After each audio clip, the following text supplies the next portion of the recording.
Please welcome to present our final award of the evening, President of the October 30 Foundation, Evgenia Kara-Murza.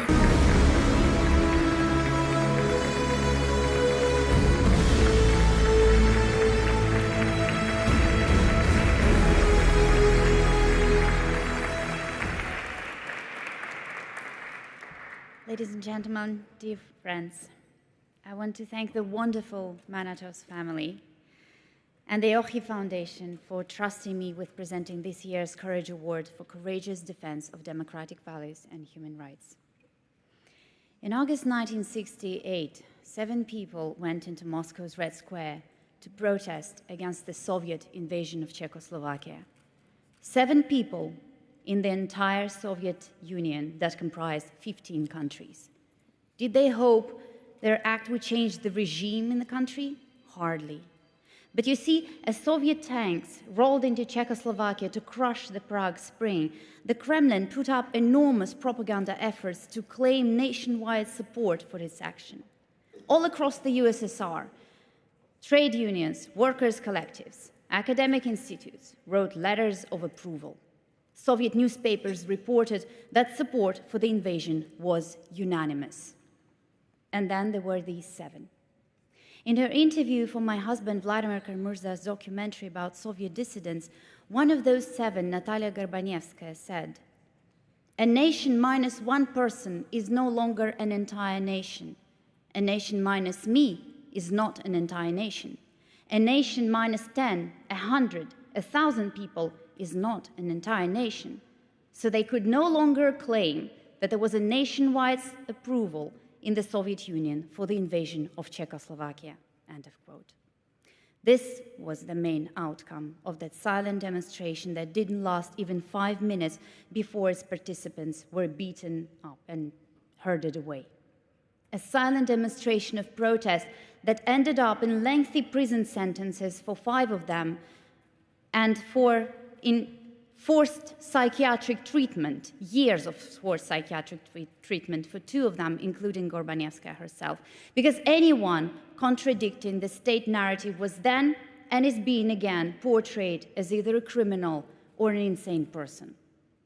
And yet they were seen, and their bravery was recognized because later a Prague newspaper, Literarne Listy, wrote, "There are now at least 7 reasons for which we will never be able to hate the Russian people." I am deeply grateful to the OXI Foundation for honoring 2 such clear and honest voices today. The voices that break through the madness and horror of Putin's propaganda about the Russian state's aggression against our closest neighbor. The voices that say, "Not in my name." Alexei Gorinov, a deputy at Moscow's Krasnoselsky District Council and trained lawyer, has for a long time been known in Moscow as a human rights activist and public defender, showing up to police stations and courtrooms to offer his services on days when the Russian authorities carried out mass arrests. In July 2022, Alexei became the first person to receive a 7-year prison sentence for spreading, as the Russian government calls it, knowingly false information about the Russian army. His crime was a statement that he made during a meeting of the Krasnoselsky District Council in which he unequivocally denounced the Russian aggression and said it was inappropriate to hold a local children's art contest and dance recital while kids in Ukraine were dying daily. Needless to say, there was not one single false word in what he said. Maria Ponomarenko, a journalist and activist from Barnaul in Western Siberia, continued telling the truth in the state, in a country ruled by propaganda. She was detained in April of 2022 and a year later sentenced to 6 years in prison for a post on Telegram condemning the Russian army's bombing of the drama theater in Mariupol that resulted in hundreds of civilian deaths. What is courage? Courage that pushed Alexei, Maria, and thousands of my fellow citizens to speak out despite the obvious risks of persecution and imprisonment. In the words of President Roosevelt, courage is not the absence of fear, but rather the assessment that something else is more important than fear. But the simple act of rejecting silent complicity and telling the truth, regardless of consequences, Alexei and Maria demonstrated a strong and clear-cut example of civic courage in the face of an all-powerful repressive state. They have shown us yet again that moral courage can be stronger than military might. I am deeply honored to present the 2024 OXI Courage Award to Alexei Gorinov and Maria Ponomarenko, and it is my distinct pleasure to call to this stage my husband's and my colleague and brother-in-arms, prominent Russian opposition politician and former political prisoner, Ilya Yashin, to accept the award on behalf of Alexei and Maria. But first, please watch this video. The amazing fact, and the fact that frankly makes me proud of Russia, is that there are thousands of people in Russia who have publicly spoken out against Putin's regime, who have publicly spoken out against the war in Ukraine, even at the cost of personal freedom. Vladimir Putin has just addressed the Russian people moments ago, announcing what Putin called the start of a military special operation, in his words, to demilitarize Ukraine. President Vladimir Putin signed legislation Friday criminalizing reporting of the war in Ukraine that differs from the Kremlin's narrative. Foreign outlets have started to withdraw journalists for fear they could be imprisoned up to 15 years for reporting the truth. Alexei Gorinov, a municipal lawyer and pro-democracy activist from the opposition party, was sentenced to 7 years in prison after being charged with disseminating knowingly false information about the Russian armed forces. He is the first person to be sentenced under the new federal laws. He was charged following a council meeting earlier in the year where he publicly stated that Russia's invasion of Ukraine was an act of aggression, that this was in fact a war, and that Ukrainian children were dying in it every day. Russian authorities say Alexei and the woman who was presiding over the council meeting had conspired to discredit the military using their official positions. The official investigation into his case took only 5 days. Gorinov did not plead guilty and used his last words in court to further denounce the war in Ukraine.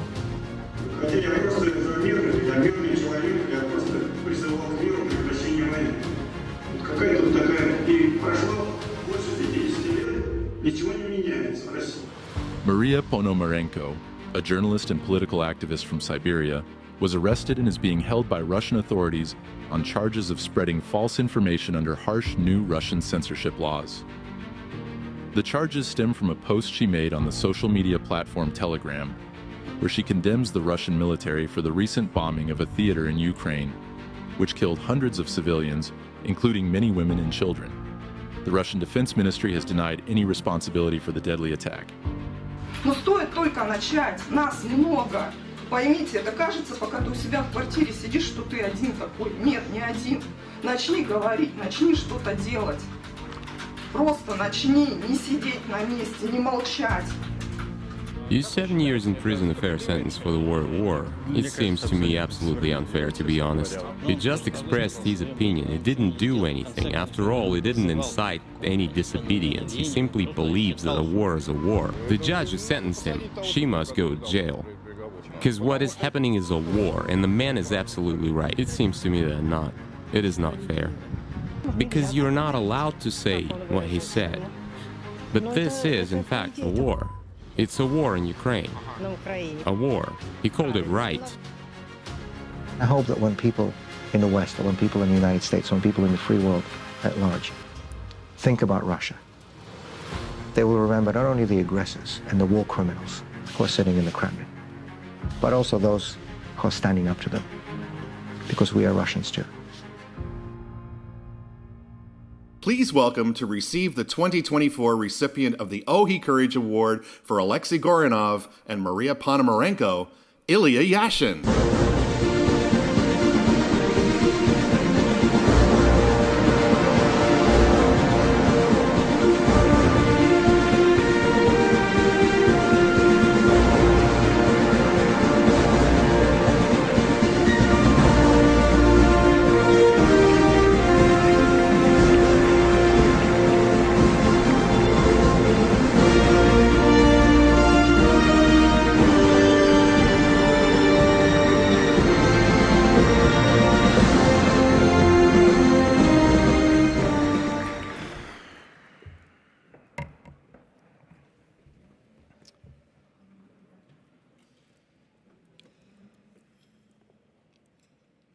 Good evening, my dear friends.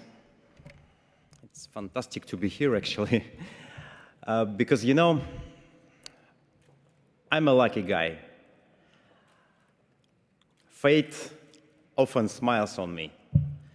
For almost a quarter of a century, I have been engaged in independent pro-democracy politics in Russia, and all these years I have remained a critic of Vladimir Putin.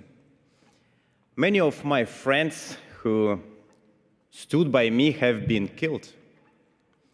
In February 2015, Boris Nemtsov was shot dead in the center of Moscow near the Kremlin walls. In February 2024, Alexei Navalny was poisoned in prison above the Arctic Circle. But I was lucky.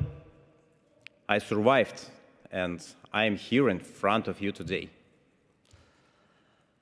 Just 3 months ago, I myself was in prison because I openly opposed the invasion of Ukraine, told Russian society the truth about that war and its victims, and publicly accused Vladimir Putin of criminal aggression against our neighbors. I spent more than 2 years in prison, but I was lucky and released in a historical exchange between the Kremlin and Western countries. I was lucky. I'm alive and free. But not all Russians who oppose Putin and oppose the war have been so lucky. Today I'm receiving an award here for my friend Alexei Gorinov and journalist Maria Ponomarenko, because they cannot be here tonight. They are still in prison in Russia. What are their crimes? Alexei Gorinov, a close friend of mine actually, Alexei Gorinov and I were deputies together in Moscow, and at the first council meeting after the big war started, Alexei suggested canceling children's festivals in our neighborhood for duration of the war. He said that we could not hold children's festival in Russia while Ukrainian children were being killed by Russian army's bomb in a neighboring country. He called for a minute of silence for the victims of this war started by Putin. That's it.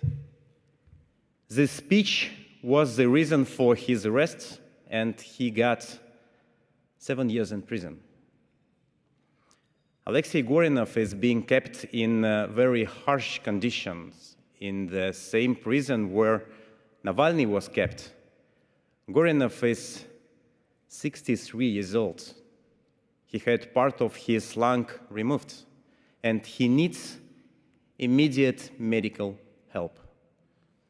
However, instead of help, he is repeatedly sent to the punishment cell and tortured.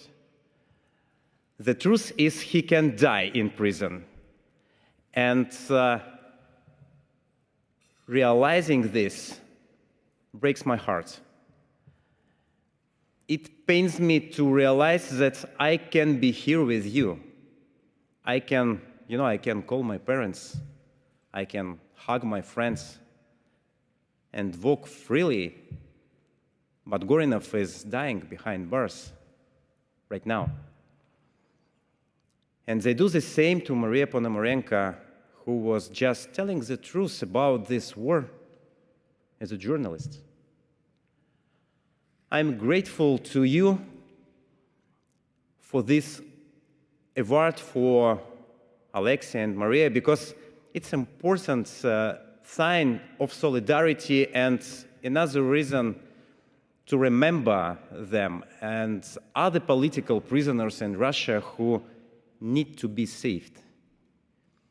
Using this podium, I appeal to all world leaders, to the heads of international organizations, and to anyone who has influence on global politics.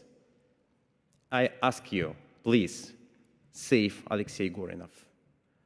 Please, save journalist Maria Ponomarenko, who is, to be honest, close to suicide due to physical and psychological pressure behind bars. Please save Igor Baryshnikov, who could die at any moment.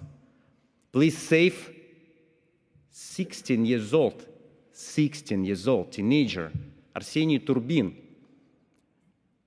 a teenager whose only crime is that he put anti-war posters in the mailboxes of his house and who is being beaten in prison. Save Navalny's lawyers, save filmmaker Zhenya Berkovich, save Dr. Nadezhda Buyanova, save journalists Tony Favorskaya and Artem Krieger, save the hundreds and hundreds of people who are having their lives ruined by Putin right now. I ask you to save thousands of Ukrainians, prisoners of wars, and civilian hostages kept in Russian jails. I also ask you to save the Belarusian political prisoners who are being killed in the prisons by Putin's ally Lukashenko. Save the brave Maria Kolesnikova, who has been isolated and is being told in prisons that everyone has forgotten about her. Save Ales Belyatsky, save Igor Babarika, Viktor Babarika, save Sergei Tikhanovsky. I ask you to seek new exchanges involving political prisoners, and I ask you to make every effort to get a political amnesty from Russian authorities. You know, I believe that the main point of politics is to save human lives. It's about stopping wars, not starting them. In getting innocent people out of prison, not putting people in jail for revenge. And in resisting tyranny, not watching silently and indifferently as a dictator tortures his own and neighboring people. Let us not watch Putin's crimes in silence. Let's make every effort to stop Putin, to stop the war, and please, to save people. Thank you very much.